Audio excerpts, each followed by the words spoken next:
Mohammed, you really get the sense that the Secretary of State wants to show that the United States is still a reliable partner for the Gulf and in the Middle East, particularly as we see these countries moving closer to Russia and to China. Do you think the days of the Biden administration calling Saudi Arabia a pariah state are over? I think so. I think that there is real seriousness on the U.S. part to invest in its security architecture in the region. I think there's a realization that when vacuums are left in places like the Middle East, they're quickly filled by other actors.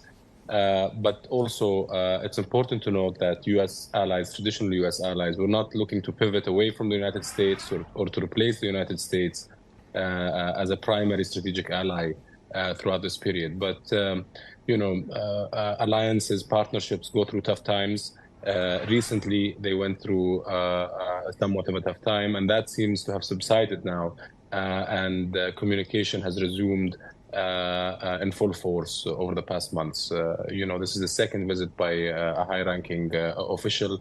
Very recently, Jake Sullivan, the national security advisor, also visited the kingdom, and that was also very productive.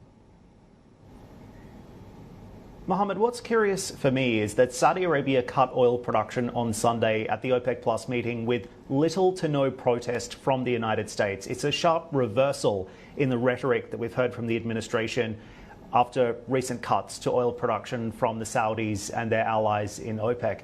Why? Right. It seems that the Saudi position has been vindicated time and again. The Saudis maintain that they understand oil markets, that they're trying to balance oil markets, that they're trying to balance spare capacity in the event that, for example, demand from China picks up, or in the event that production is halted as a result of any geopolitical reasons.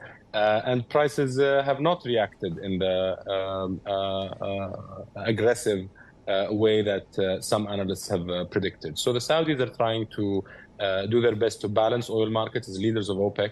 And so far, it seems that their judgment on this matter has been sensible.